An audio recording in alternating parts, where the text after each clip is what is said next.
The letter arrived on April the 11th, 2011, typed, unsigned, sent to 9 relatives across France. It explained everything. The Dupont de Ligonnès family had been whisked away by the American DEA into witness protection. They were safe, living somewhere hot with good music funded by the US government. No contact for years. Sorry. There was a postscript. Don't bother with rubble and other junk piled under the terrace. It was there when we arrived. Police found Agnes Dupont de Ligonnès and her 4 children buried under that terrace, wrapped in sheets, covered in quicklime, and shot, execution style, while they slept. The father, Javier, had vanished without a trace. Welcome to the most disturbing game of hide and seek in French criminal history.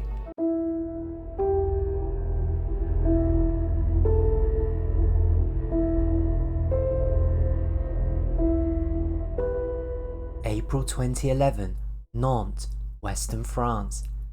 The Dupont de Ligonnès family lived what appeared to be a perfectly respectable middle-class life in their 2-story house on Boulevard Robert-Schuman. Javier, 50, minor aristocracy with a mysterious job in tourism consulting.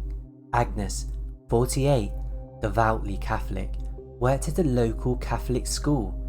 4 children, Arthur 21, Thomas 18, Anne 16, and Benoit 13. Neighbours described them as polite, discreet, the sort of family who kept their hedges trimmed and their voices down. The kind of people you'll trust to water your plants while you're on holiday, which makes what Javier did to them all the more messed up, frankly. Let's rewind to understand how we got here, because this wasn't a crime of passion. This was a masterclass in premeditated family annihilation. The Dupont de Ligonnès family had problems, big ones. By 2010, Javier was drowning in debt, unpaid taxes, mounting bills, and facing eviction. His tourism consulting wasn't exactly pulling in the euros, and the family's lifestyle was becoming increasingly unsustainable. In January 2010, more than a year before the murders, Javier sent a chilling email to his mistress. Yes, the devoutly Catholic family man had a mistress. He'd already borrowed 50,000 from her, and now he was begging for another 25,000 euros. Well, it's what else he wrote that should have set off every alarm bell in France. I am ruined, sleepless, haunted by morbid ideas like sedating my family and burning the house, all staging my death so Agnes can collect insurance money. Morbid ideas, but remember that phrase, it'll matter later. But here's where it gets absolutely mental. Instead of getting help, Javier decided to turn those morbid ideas into a detailed plan. And he took his sweet time about it. February 2011, Javier obtains a firearms license. Not unusual in France, plenty of people have them for sport shooting. March the 12th, he purchases a suppressor and .22 caliber ammunition. Still, it could be explained away as hobby shooting. March the 26th through to April the 1st, 4 sessions at a local shooting range, practicing with his new toy. He even enrolled his sons Thomas and Arthur for initial sessions.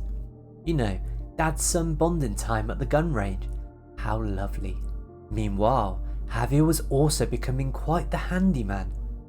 April the 1st, he purchases cement, a spade, and a hoe from a local hardware store.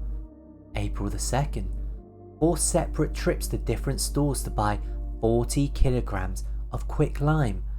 40 kilograms! Now, I'm no expert in home improvement, but that's a suspicious amount of quicklime for someone who wasn't planning to, say, dispose of organic matter rapidly.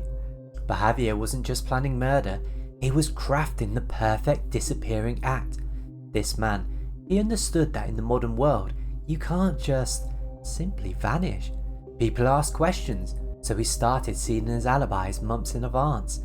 He began telling people he might be called away on urgent business, something hush-hush, possibly involving the government. Javier had always cultivated an air of mystery about his work, dropping little hints about sensitive projects and confidential clients.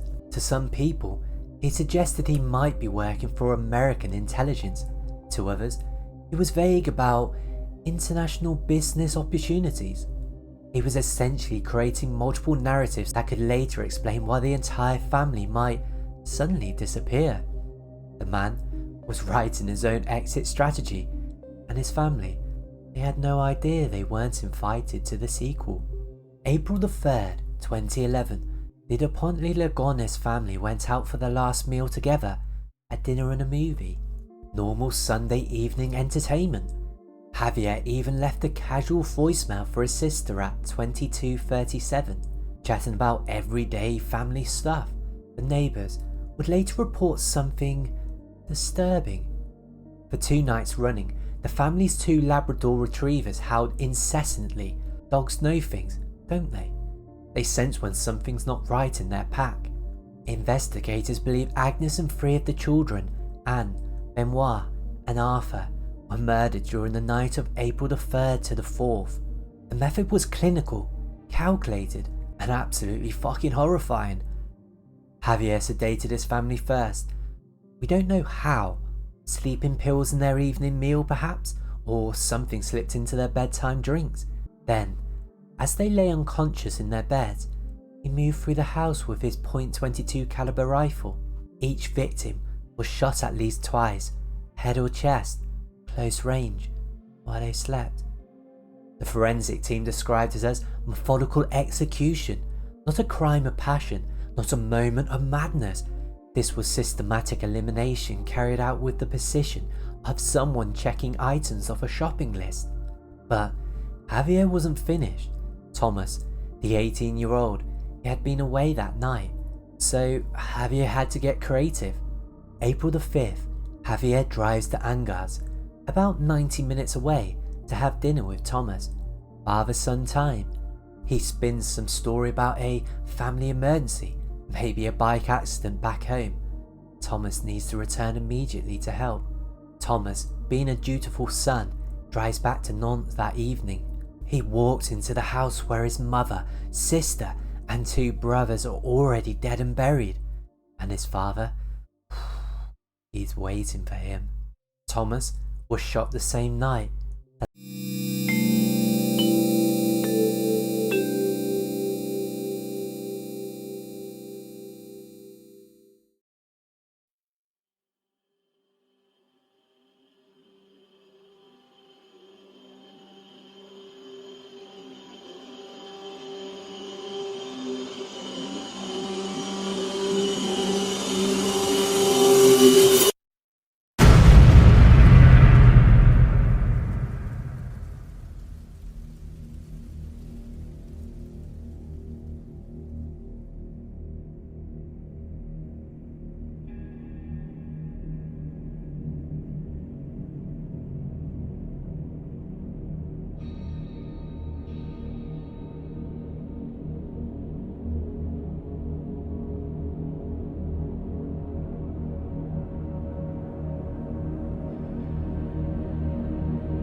Place settings from what appeared to be a normal family night. 6 places, 1 for each family member. That's Javier. The Last Supper, if you will. But here's where Javier's attention to detail gets properly chilling. He removed the mailbox and taped a return to sender note where it used to be. The house had to look abandoned, but not suspiciously so. It had to look like a family that simply just moved away. Which brings us to Javier's masterpiece of misdirection, the letters. While his family's bodies were decomposing under quicklime, Javier Dupont de Ligonnès was busy playing his final performance. The concerned father organising a urgent relocation. April the 8th through to the 11th, letters arrived at the children's Catholic school and Agnes's workplace. and signed by Agnes and Javier. They explained that the family must leave immediately for Australia due to urgent business opportunities. Apologies for the short notice.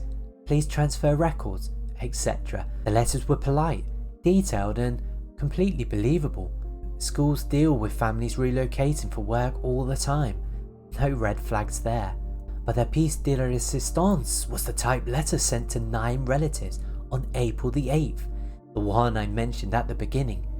It's worth reading in full because it's both brilliant and absolutely mental. We have been exfiltrated to the United States under a DEA witness protection program. We cannot make contact for several years. The US government is financing our new life. It's hot most of the time and there's good music. Yes, don't bother with the rubble and other junk piled under the terrace. It was there when we arrived. The bloody audacity of that postscript. Don't look under the terrace where I buried my family. Cheers. But here's the thing. It worked. For over a week, no one questioned where the family had gone. The letters explained everything. Australia, witness protection, urgent departure. It all made sense.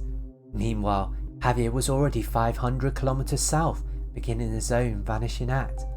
April the 11th to 12th, Hotel Premier Classe in Blagnon, near Toulouse, budget accommodation, nothing fancy. April the 12th to the 13th, suddenly upgrades to a luxury Auberge de Casagne in Le Ponte, 4-star hotel, spa, gourmet restaurant. Quite the contrast to the budget chain hotel. Now, this is interesting. Javier registered under the alias Javier Laurent, but he's not exactly keeping a low profile. Why spend money on luxury accommodation when you're supposedly on the run? Was this a last hurrah before suicide? Or was he maintaining appearances for some other reason?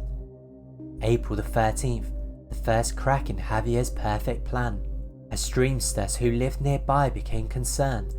The Dupont de Ligonnès family house had been shuttered for days. Agnes's car was still parked outside. Odd, if the family had left for Australia. No lights, no movement, no sound. She called the police. Officers arrived to find exactly what Javier had staged, a house that looked hastily but orderly abandoned. Clean rooms, packed belongings that returned to sender note on the door. Everything suggested a family that had left in a hurry but hadn't been forced out. The dishwasher still contained no 6-plate settings. Beds were made, no signs of struggle or violence. Just a empty house with a faint, unpleasant smell that officers just couldn't quite place.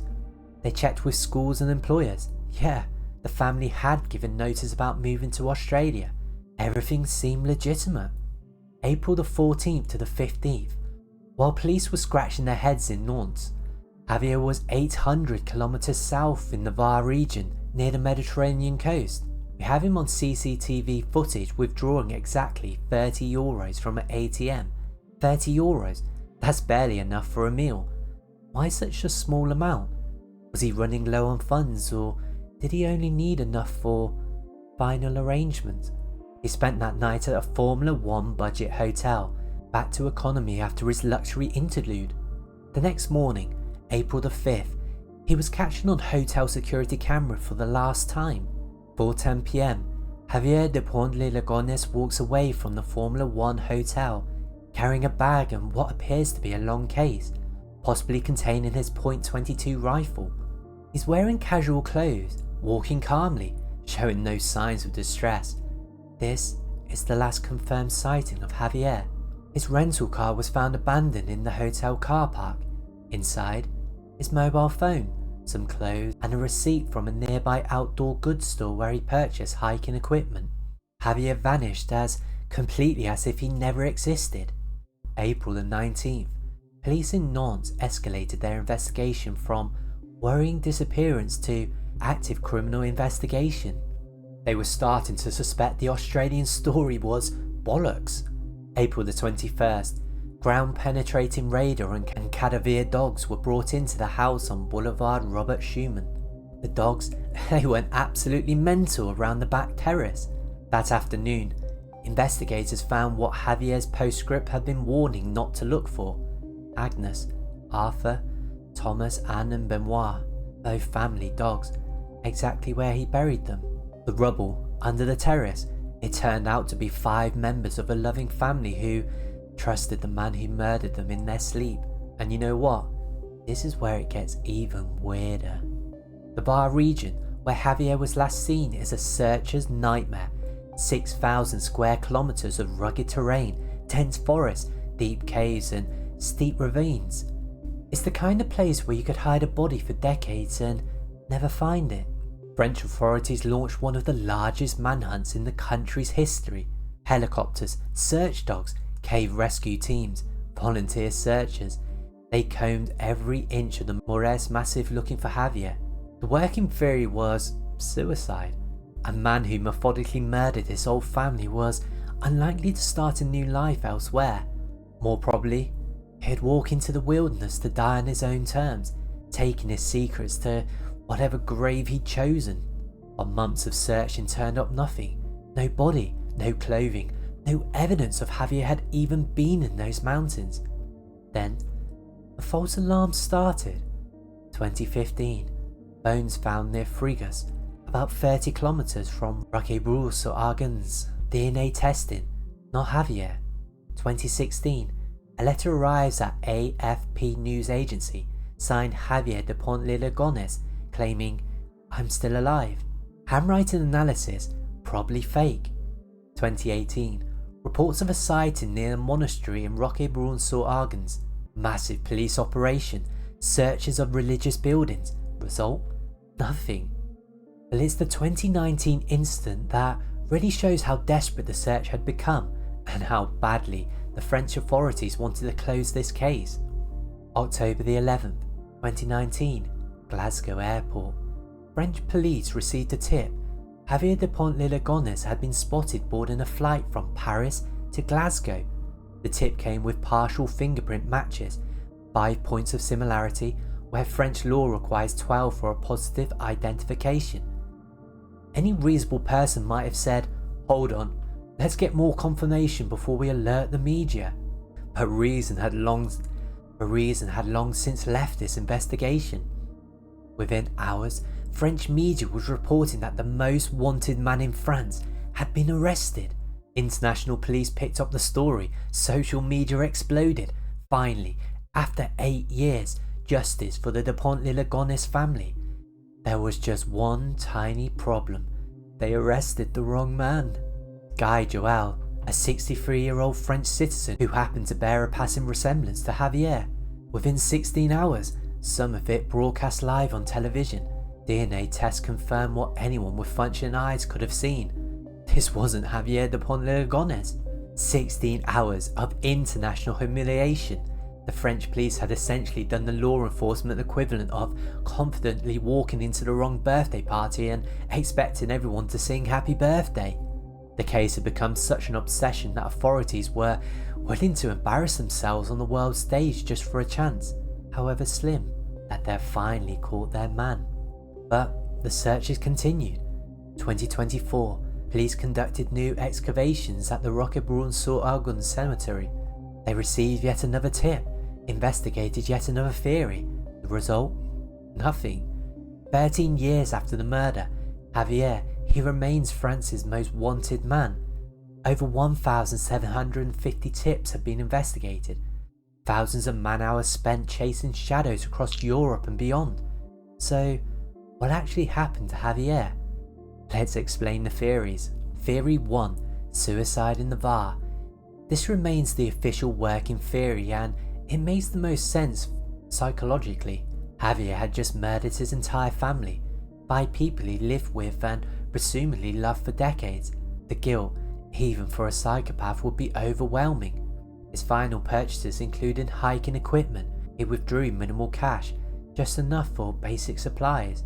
He was last seen walking towards terrain where a body could remain hidden indefinitely. The Var region contains thousands of caves, many unexplored or accessible only to experienced cave divers. A man intent on suicide could easily find a place where he'll never be discovered. But here's what troubles investigators. Javier was meticulous in everything else he did. If he planned to kill himself, why not leave a confession? Why maintain the elaborate cover story? You see, a suicide note would have explained everything and given the families closure. Instead, he maintained his deceptions right to the end. Theory 2. Planned escape. This theory suggests Javier's entire disappearance was as carefully orchestrated as the murders. Consider the evidence. The luxury hotel stay. Was this his final meeting with an accomplice? The minimal cash withdrawal. Did he have other funding sources? The hiking equipment. Camouflage for an escape route, not suicide preparation. Roquebrune-sur-Algonz is 20 kilometers from the Mediterranean. Easy access to boats, both legal and otherwise.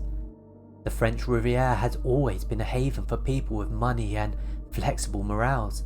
Javier had cultivated contacts he claimed was international business. Were some of these contacts real? Could they have helped him disappear in exchange for what? Money he'd hidden offshore? Information about his mysterious government work? There's also the religious angle. Javier was raised Catholic, and Catholic monasteries have a long tradition of offering sanctuaries to those seeking refuge. The 2018 monastery searches weren't random.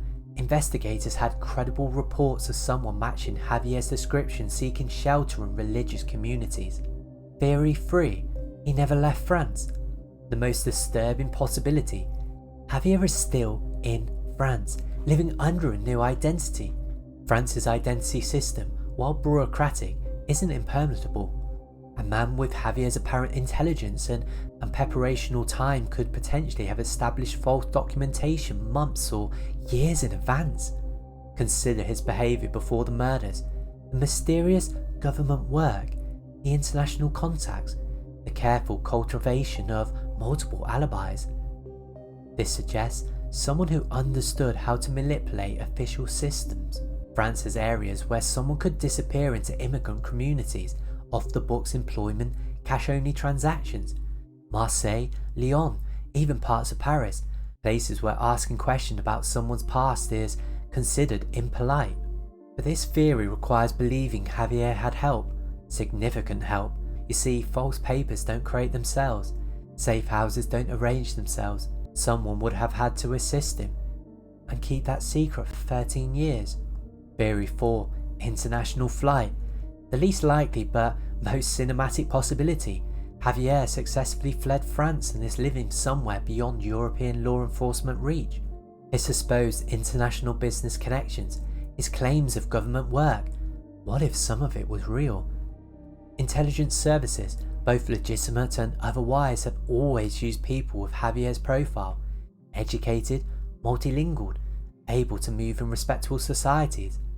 South America, Southeast Asia, parts of Africa, regions where European fugitives have historically found refuge if they found the right contacts and enough money.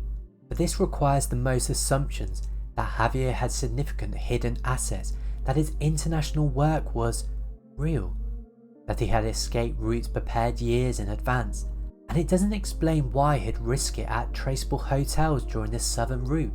If escape was the plan, why leave such an obvious trail? The Dupont de Ligonnès case became France's obsession. Dozens of documentaries, countless books, newspaper supplements, podcast series. The story has everything French media loves: aristocracy, mystery, family secrets, and a protagonist who completely outwitted the system. But it also exposed uncomfortable truths about modern French society. Here was a family that looked perfect from the outside. Catholic values, good schools, respectable address, polite children. The kind of family politicians point to when they talk about traditional French values, and it was all a lie. Behind the facade was financial collapse, adultery, desperation, and ultimately the coldest family murder in French criminal history. Javier's financial system wasn't unique. Across France, middle-class families were struggling with debt, unemployment, the gap between their expected lifestyles and economic reality. But most people don't respond to financial pressure by murdering their families. The case raised disturbing questions. How well do we really know our neighbours? What warning signs did people miss? Could this happen in any seemingly normal family? The Catholic angle particularly troubled French society. Here was a family deeply involved in their faith community. Agnes worked at a Catholic school, the children attended Catholic institutions, Javier participated in online Catholic forums, yet their faith provided no protection against the ultimate betrayal. If anything, Javier used their religious trust to make them more vulnerable. The bedtime prayers, the family devotions, the assumption that Papa would always protect them, these became tools of their destruction. The case also highlighted problems with French law enforcement. The Glasgow airport fiasco was just the most public embarrassment. Internally, there were questions about the initial investigation, the speed of the burial permissions, the handling of evidence. Some conspiracy theories even suggested the bodies found under the terrace, they weren't even the real Dupont de Ligonnès family, that Javier had somehow staged the entire thing. These theories persist despite DNA confirmation, dental records and forensic evidence. Perhaps the most disturbing legacy is how the case changed French attitudes towards family privacy. The idea that what happens behind closed doors should stay private, a cornerstone behind French society philosophy, was shattered by this case. Neighbours who might once have minded their own business now watch for warning signs. The social fabric of trust and discretion that allowed Javier to operate have been permanently altered, and the investigations continue. 2024 brought new searches, new tips, new false alarms. Police departments across Europe still receive regular reports of Javier sightings. Airport security still carries his photograph. The case has become a permanent fixture of French law enforcement, consuming resources and attention that could be directed elsewhere. In a sense, Javier continues to cost society even in his absence. So where is Javier today? After 13 years of searching, we're no longer closer to an answer than we were in April 2011.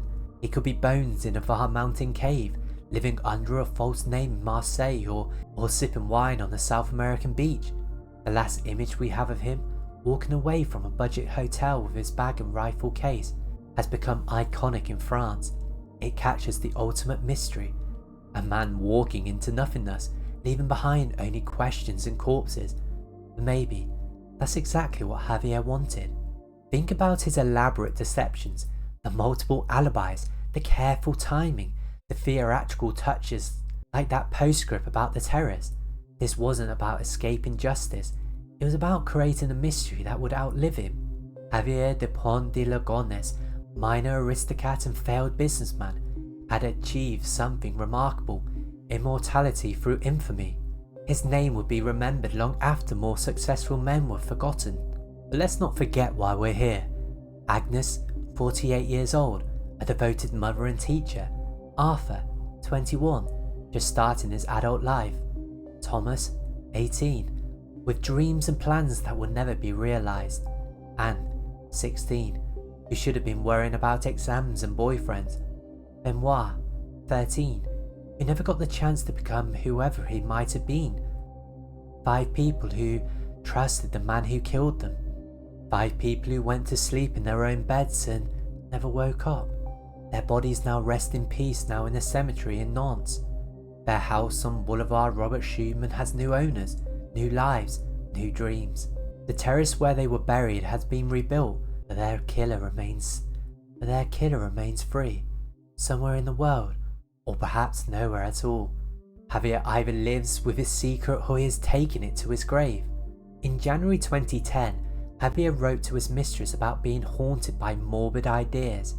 He got his wish. He became the morbid idea that haunts France. The perfect family that wasn't perfect, the loving father who murdered his children, the devout Catholic who created his own hell on earth, and the man who wrote himself out of existence so completely that 13 years later, we're still not sure if he's alive or dead. Maybe that's the most disturbing part of it all. In the end, Javier got exactly what he wanted. He became unforgettable.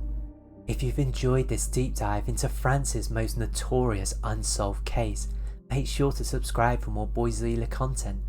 And if you think you spotted Javier at your local Tesco or Walmart, maybe double check before calling the police. The French are still embarrassed about Glasgow. Thanks for watching, I'll see you in the next one.